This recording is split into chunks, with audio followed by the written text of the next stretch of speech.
DC-10 with 296 people on board cartwheels down a runway and breaks into pieces. I felt like the plane was corkscrewing down the runway.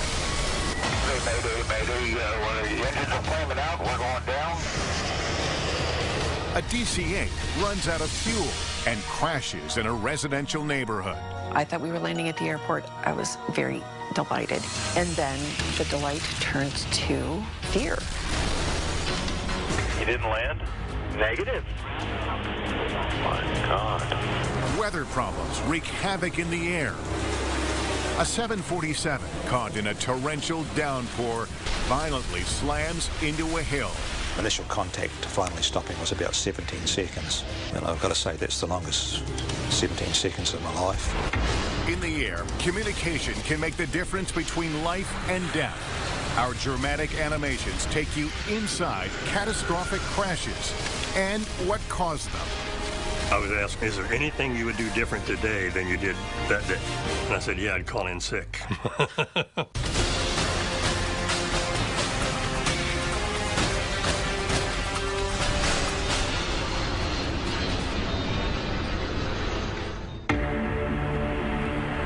On December 28, 1978, a shocking moment when a United Airlines DC-8 slams down in a residential neighborhood of Portland, Oregon, just 6 miles shy of the airport. Passenger Amy Ford Connor, 17 at the time, is on her way back to Washington State, where she's about to finish her senior year of high school. What it felt like is when you first land and you kind of do a little bounce, that's what it felt like. So I thought we were going to have a fine landing at the airport. It's a nightmarish ending to what started as a routine flight. United 173 takes off from Denver at 2:47 p.m. 189 people are on board. The first officer is at the controls. It was right after Christmas. The plane was absolutely full. We were all going back to wherever we were going after spending the holidays elsewhere. It was a perfectly ordinary flight until we started making our final approach to the Portland airport.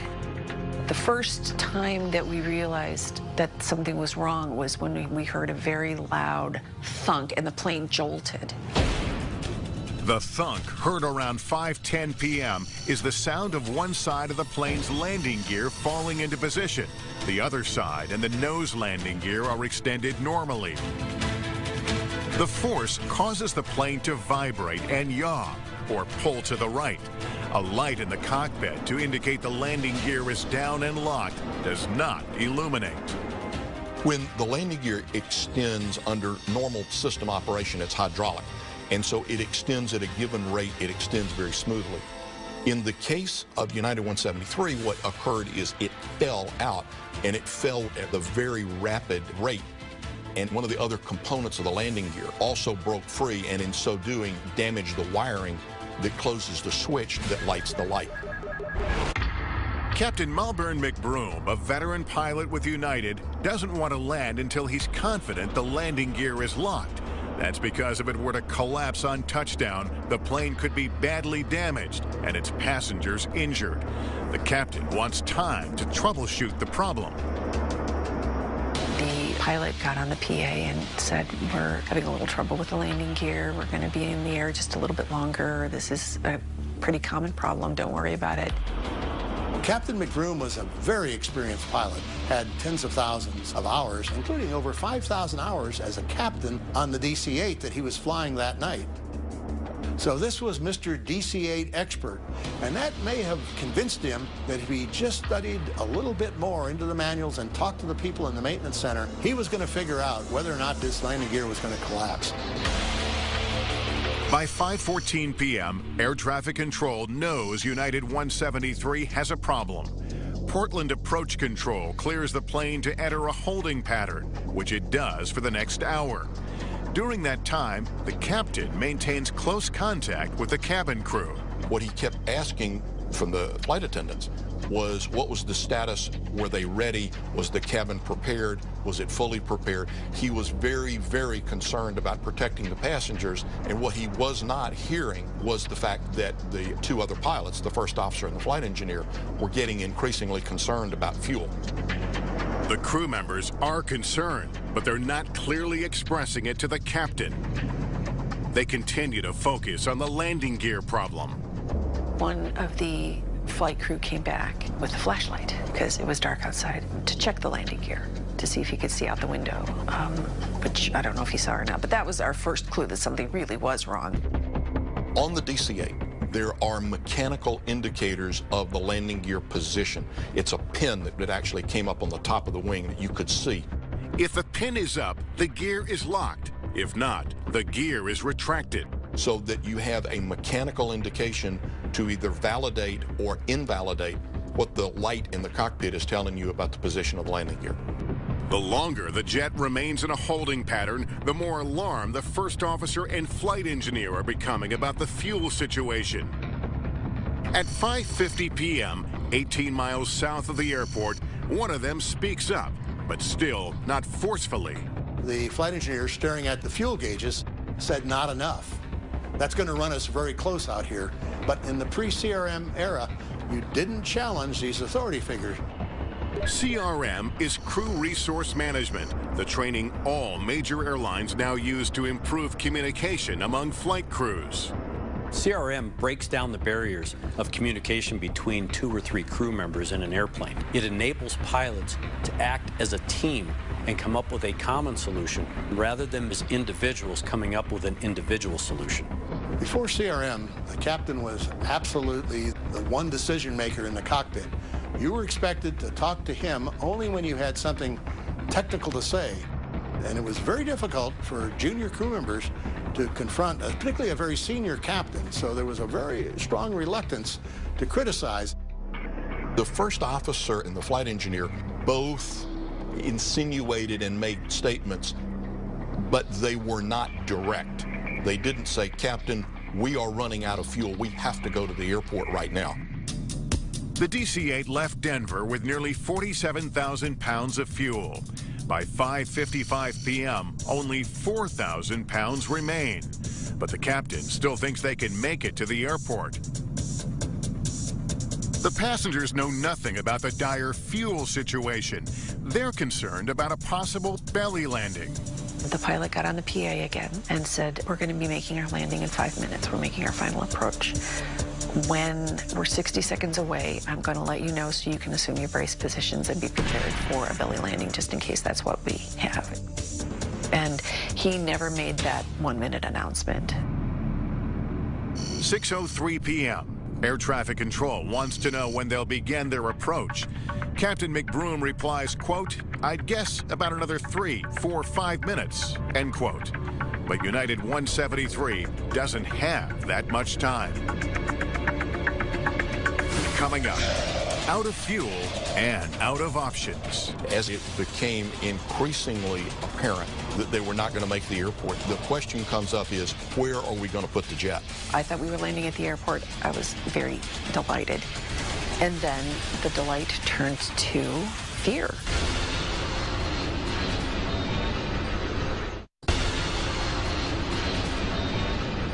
United Flight 173 has been flying in a holding pattern near the Portland, Oregon airport for more than an hour. Captain Malvern McBroom wants time to troubleshoot a possible landing gear problem. But now, something far more urgent is on the horizon. Portland, United 173 Heavy, Mayday, Mayday. The engines are flaming out. We're going down. We're not going to be able to make the airport.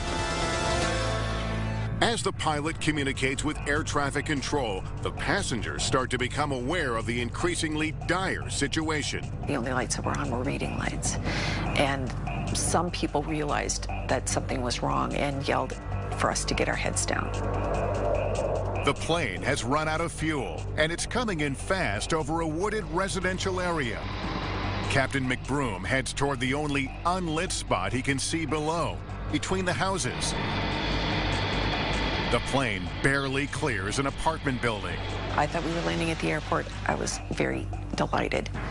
And then the delight turned to fear, because I had no idea what was going on. It just felt like it was never going to stop. As the plane tears through the trees, the front section violently rips away. It wasn't until after we'd stopped moving that I really grasped the enormity of what had just happened. The aircraft is destroyed. 10 people, all sitting in the front section that separated, die from the impact trauma.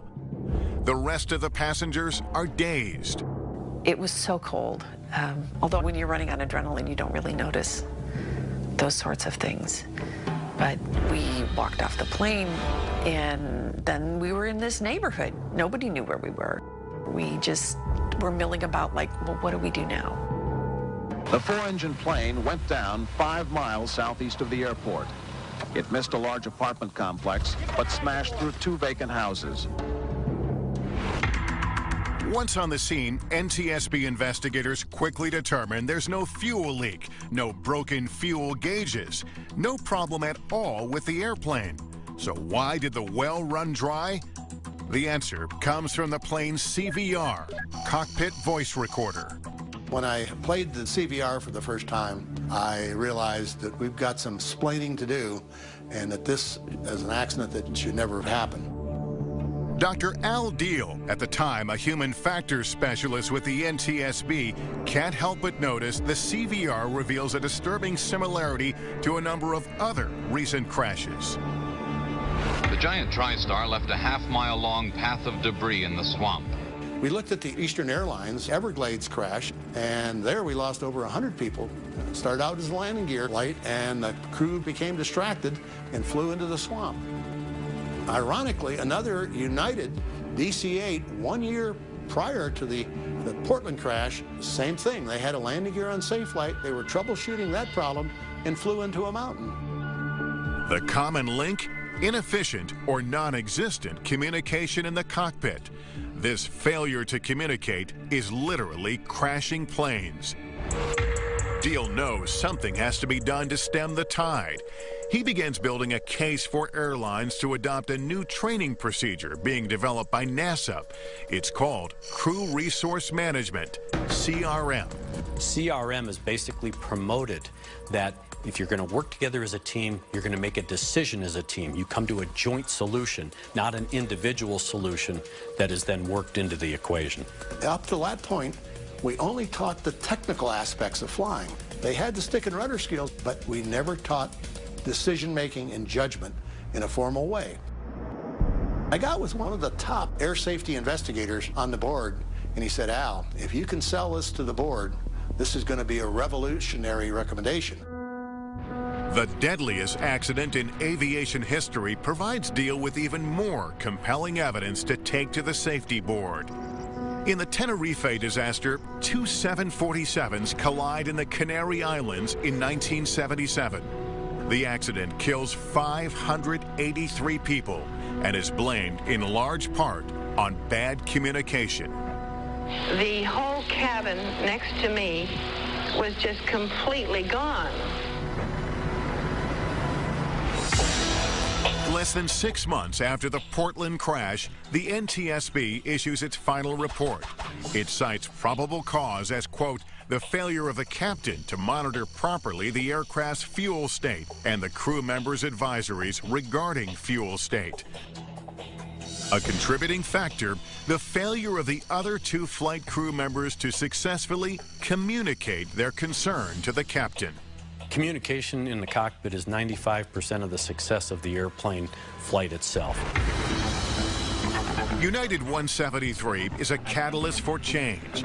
The FAA, Federal Aviation Administration, approves Dr. Deal's CRM recommendation.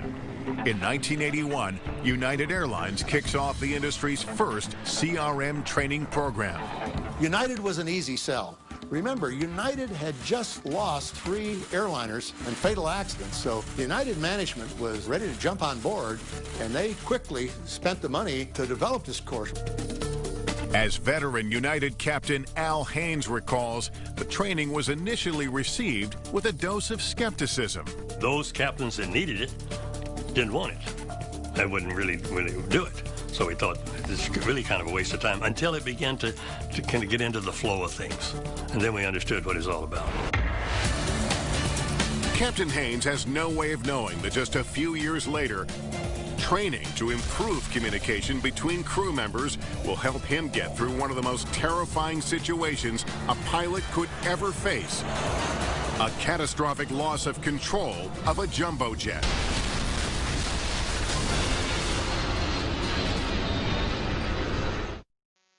In-flight failure renders a DC-10 virtually out of control. It crash lands and catches fire, killing more than 100 people and leaving investigators to solve a troubling aviation mystery. July 19th, 1989. United Airlines Flight 232 takes off from Denver's Stapleton International Airport, bound for Chicago. First Officer William Records, who's logged 20,000 hours of flying time, is at the controls.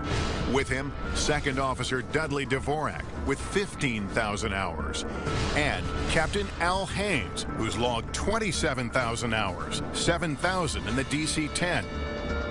On this picture-perfect Midwestern summer day, with 3 highly experienced pilots in the cockpit, it should be an easy flight. Scattered clouds, good visibility, smooth air, very fortunate weather-wise. As we're flying along and everything is smooth as could be and the service is humming and we're all working as a team, out of the blue, here comes this explosion. I mean, it was a huge, loud explosion. But passenger Rod Vetter, a seasoned traveler, isn't fazed.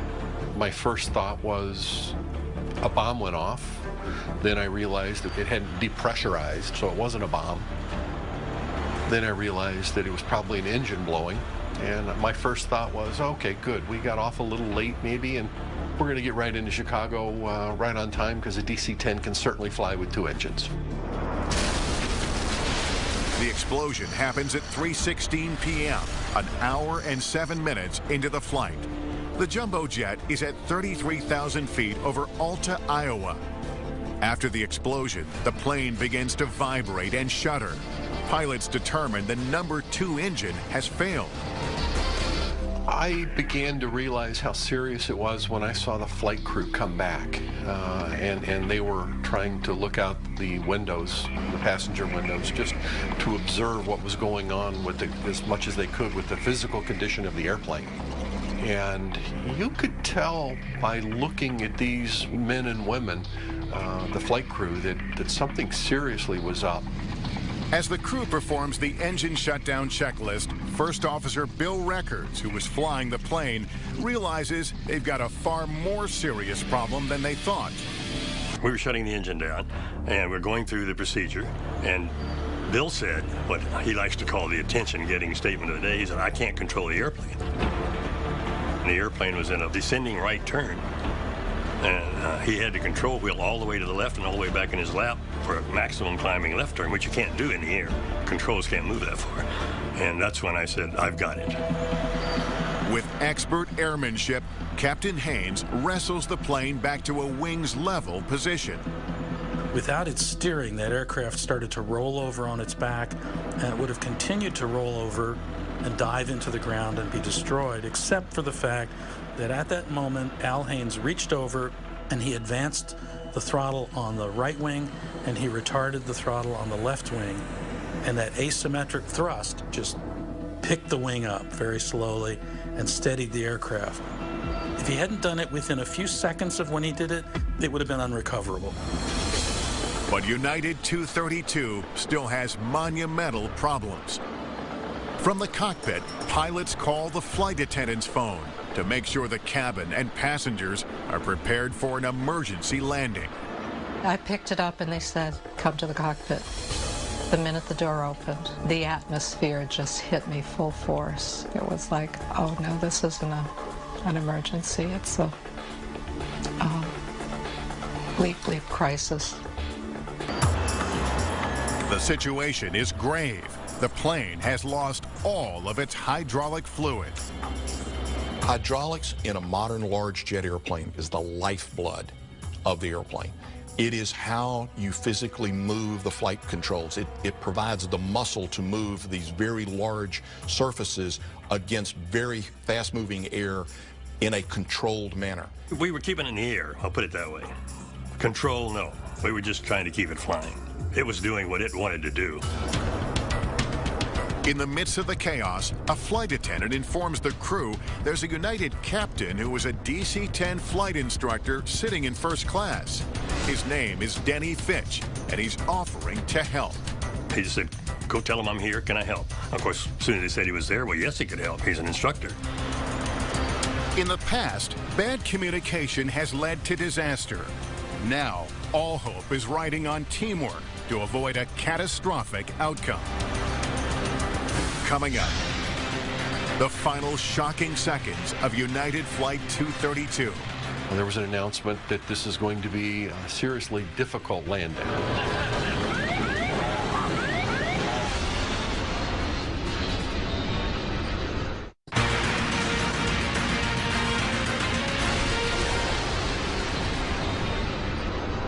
On July 19, 1989, United Airlines Flight 232 is in deep crisis. After an explosion, the DC-10 loses its tail-mounted number 2 engine, along with all of its hydraulic fluid, which operates the landing gear, flaps, slats, brakes, and steering. The only control pilots have is over the throttles, which determine engine speed. By adjusting thrust on one side or the other, the pilots are able to steer the plane. But even under this unimaginable pressure, Captain Al Haynes manages to crack a joke with air traffic controller Kevin Bachman. You're cleared to land on any runway. You want to be particular and make it a runway, huh? United flight instructor Denny Fitch, flying in first class, has offered to help and is now in the cockpit. Captain Haynes' willingness to accept Fitch's offer is crew resource management in action. He would not have said anything prior to CRM because you don't go up in the cockpit and bother a captain when you got a problem. Captain Fitch was a perfect addition to an already effective crew, but he was an additional asset. I said, take the throttles. I was asking him to do this and do that and do that. Then he kind of fell into the pattern of what to do, and we didn't have to say so much anymore. As United 232 approaches the airport, the pilots dump as much fuel as they can. This lightens the plane, which increases their ability to control it. Meantime, in the cabin, senior flight attendant Jan Brown, following FAA protocol, advises parents to place lap children on the floor. Those are kids under 2 years old without paid seats. She's about to announce that passengers should brace for impact when Captain Haynes overrides her on the PA. There was an announcement that this is going to be a seriously difficult landing. He said, I won't kid you, it's going to be rough. Do the best you can. The plane is traveling at 247 miles per hour, 100 miles an hour too fast for a DC-10 to land. Without hydraulic fluid, the controls that would normally slow the plane down don't work. And because they can't be properly configured, the ground proximity warning system doesn't realize the pilots are trying to land. It begins to sound, adding to the chaos in the cockpit. The left wing was coming up, and we wanted the left wing down. So we said left, left, left, left, left. I never thought we'd be fine because we were going too fast, and our rate of descent was too big, and I knew something was going to happen. At exactly 4 p.m., 44 minutes after the problem began, a violent impact. As its right wing hit the ground, the tail snapped off. The entire tail of the plane broke off, just as if it were a toy, and went rocketing down the runway at 250 miles an hour. I heard explosions and loud noises, flashes of light, and that had to be with the plane breaking apart. Al could have kept telling us that it would be rough, but I could never in my wildest dreams have imagined smashing into the earth the way we did. As the jumbo jet careens out of control, it breaks into pieces and fires erupt. It's hard to fathom anyone surviving the flames and the thick black smoke. The nose of the plane, which contains the cockpit, is crushed beyond recognition. The pilots are presumed dead. Incredibly, all 4 are alive, but injured. This photo captures first responders talking to the crew. They don't just start cutting. They've got to size it up, because with all those wire bundles and all of that sheet metal and the very small, compact environment, you could actually inflict greater harm or injury to those occupants trying to rescue them. Of 296 passengers and crew, 112 are killed, including 11 children. One of them is a lap child without a paid seat. They can't be in a car by law without being in a seat. What are they doing in an airplane going over 500 miles an hour? It's Russian roulette. In the wake of the crash, the questions began immediately. How could this plane, with its clean safety record, suffer such a catastrophic failure in flight? Right away, there are some key clues.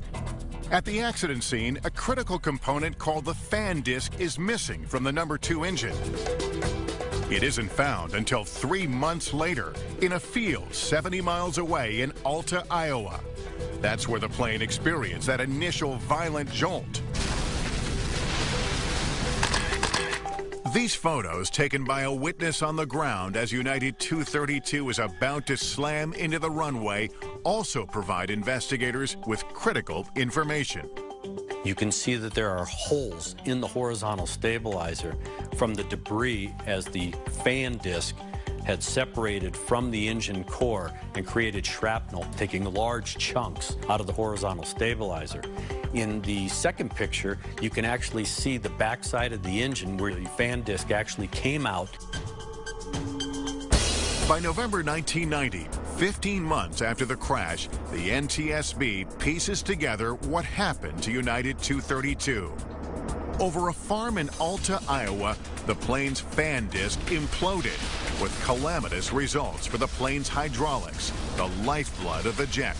It sent shrapnel going in a multitude of directions, and it just happened that the shrapnel ended up cutting lines to all 3 systems. The statistical likelihood is extremely low, but in the case of 232, it actually happened. The titanium fan disc is determined to have a crack dating back to its fabrication. Every time the engine is used, the microscopic crack grows. The NTSB determines probable cause to be United inspectors' failure to detect the crack. United Airlines disputes the finding, but in the end, the NTSB upholds its report. I think that the United inspection team did what they believed to be a proper and complete job, or they wouldn't have signed the component off as airworthy. We have gotten better at non-destructive testing. That was one of the takeaways out of this, is we had to get better. Not only does the inspection process improve as a result of this accident, so does the manufacturing process used to create titanium fan discs. Beyond those lessons learned, United 232 is a testament to teamwork in the cockpit. Executed with perfection that day, crew resource management, implemented only 8 years earlier, helped save 184 lives that might otherwise have been lost. I was asked, is there anything you would do different today than you did that day? And I said, yeah, I'd call in sick. This team made very, very good decisions out of an airplane that was virtually unflyable. One individual, no matter how skilled an airman, would not have been likely to be able to do that. Coming up, unfortunately, that kind of teamwork is not in play 8 years later on the tiny Pacific island of Guam. They were screaming, burned, skin were hanging off their arms and their faces.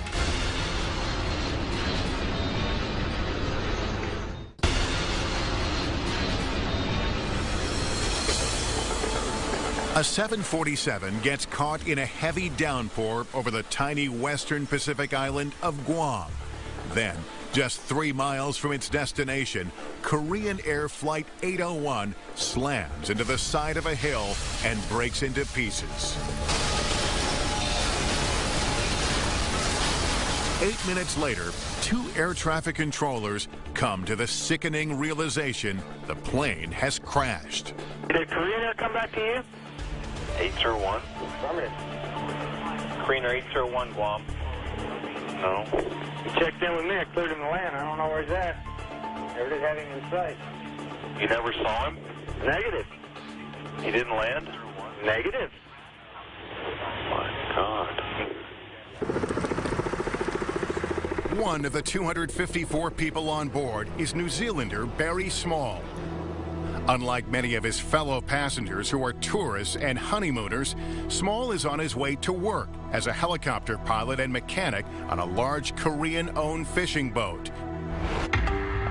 The jet lifts off from Seoul, South Korea at 10:05 p.m. local time. The date, August 6, 1997. The flight itself from Seoul to Guam was nothing out of the ordinary, just a pleasant night flight. With a mean annual temperature of 81 degrees, Guam has an agreeable climate. But there's a grim flip side to that. August is rainy season, with an average rainfall of more than 12 inches. As the 747 approaches the airport, it runs right into a cell of heavy rain moving in from the northeast. But Small, in seat 36K over the right wing, doesn't worry. I could see the lights of Guam out of the right-hand side of the aircraft, and we were descending with the undercarriage down, flaps down. Everything seemed normal to me.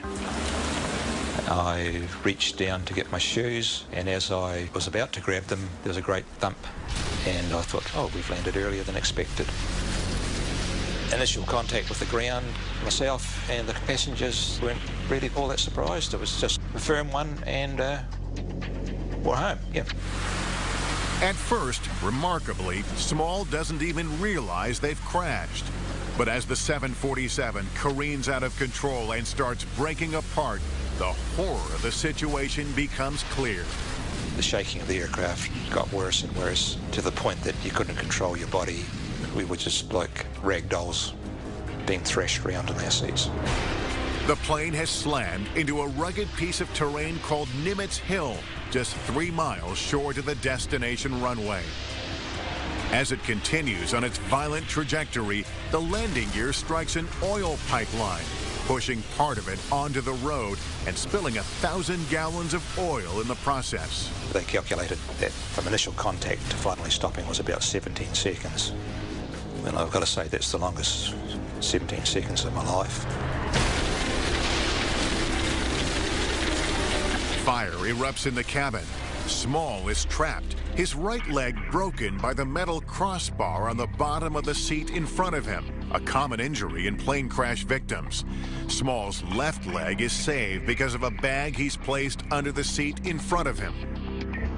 He manages to unbuckle his seatbelt and hobble to the rear of the aircraft, where he jumps out, escaping the flames. He drags himself nearly 200 feet away, and just as he turns around for another look, Small says a series of explosions rocked the cabin, with people still trapped inside. There were pieces falling short of us, like bombs, and the screaming got horrendous. Then the flames just increased again, and the screams slowly faded away and never came back.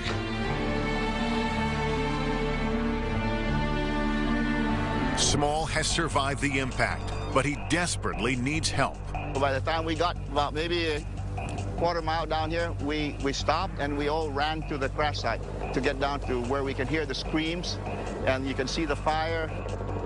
Carl Gutierrez, governor of Guam at the time, lives just 3 minutes away.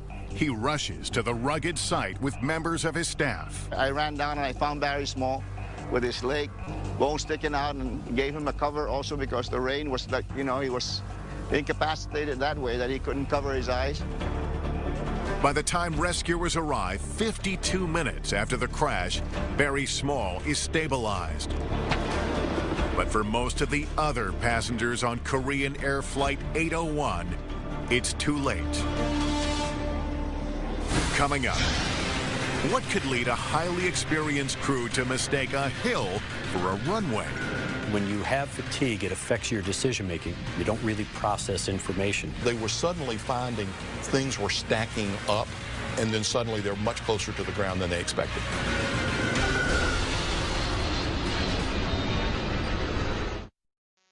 You've got a broken leg. Yeah. Other than that, good as gold. Passenger Barry Small has survived a violent impact of a 747 slamming into Nimitz Hill, 3 miles short of the runway in the U.S. territory of Guam. More than 200 of his fellow passengers are killed. Within hours, the rescue effort becomes an investigation scene. The NTSB has challenges from the outset. We're talking about it take a day and a half to get there. And then once there, it was very rugged, hilly terrain. Getting down to the accident site was hot, humid. It was kind of a difficult conditions to work from. As with virtually all plane crashes, there's no single cause. Investigators quickly uncover a long list of problems leading up to the accident. To begin with, a key navigational aid called a glide slope is out of service for a scheduled reconstruction. The glide slope is a radio signal beamed up from the ground to the airplane that provides electronic vertical guidance.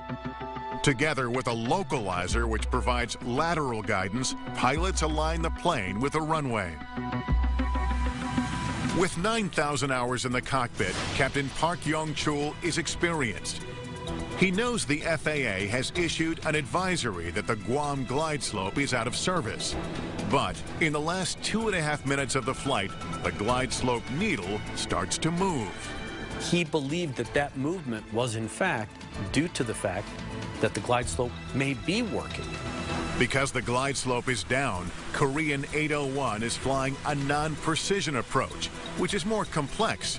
That means the plane closes in on the runway in a step-down procedure. Each step has a predetermined minimum altitude, which planes must stay above. But according to the NTSB, the captain appeared to become preoccupied with the status of the glide slope, allowing the plane to descend prematurely into Nimitz Hill. They misinterpreted how the approach was being configured, and the captain never fully understood that, in my opinion. The safety board also concludes that fatigue played a role in the accident by degrading the captain's performance. In the days prior to the crash, he's flown between 3 continents. He's suffering from bronchitis, and it's the middle of the night. When you have fatigue, it affects your decision-making. You're a bit impaired mentally because the fatigue takes over. You don't really process information. There are even more factors at play. August is the height of rainy season in Guam. The captain might have been counting on a visual approach to the runway, but the jet flies into a downpour, making it difficult to see. So they were suddenly finding things were stacking up. They're not 100% sure where they are on the ground track. They're looking for visual cues that the heavy rain is preventing them from seeing, and then suddenly they're much closer to the ground than they expected. Flight 801's mounting problems are compounded by the crew's failure to communicate. The first officer and the flight engineer make comments that indicate their increasing level of concern, but they're soft comments. The cockpit voice recorder shows that up until 40 seconds before the plane crashes, the captain is still confused over the status of the glide slope, even though the first officer has finally stated it's not usable. The crew complies with the captain's commands, despite their concerns. Probable cause, according to the NTSB, the captain's failure to adequately brief and execute the non-precision approach, and the first officer's and the flight engineer's failure to effectively monitor and cross-check the captain's execution of the approach. One of the findings that we made after listening to the CVR and bringing all the other additional information in as far as their culture and their training program was the influence of the societal culture. The fact that you had junior officers who basically hinted and hoped to the captain, hey, you shouldn't do that, you shouldn't follow the glide slope, but weren't assertive in actually correcting him or even taking command of the airplane away from the captain to prevent an accident. Any one problem might not have been significant, but together, for 228 of 254 people on board this jet, all of those problems are fatal.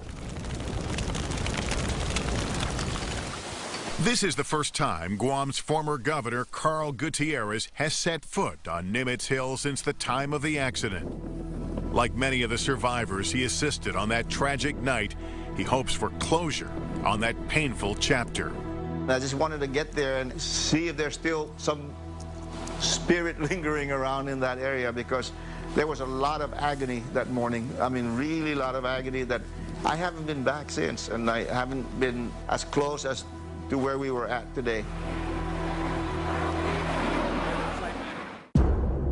In the 1980s and 90s, Korean Air has more than a dozen accidents with a death toll. The airline is seen as so problematic, the U.S. Department of Defense prohibits employees from flying on its planes. And Canada threatens to ban Korean Air from flying over its airspace altogether. But then, a major turnaround. Korean Air hires David Greenberg, a retired pilot turned VP from Delta Airlines. He institutes new policies and procedures and completely revamps communication in the cockpit. You have national culture, you have corporate culture, and you have pilot culture. You can't change national culture, but what the corporate culture does to mold and shape the pilot culture is critical. The incredible changes that happened in a short period of time are impressive. It was for the benefit of the airline, and they certainly did it. The industry has come a long way since the days of authoritative captains and crews reluctant to assert themselves.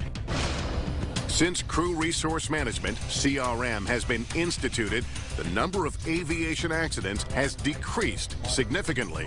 CRM is one of the reasons that aviation is as safe as it is today. It's one of the quantum leaps that aviation safety was able to make, was making pilots better team members. It has probably been one of those things that you can't quantitatively measure, but the effect that it's had on the success and safety of aviation today has been enormous.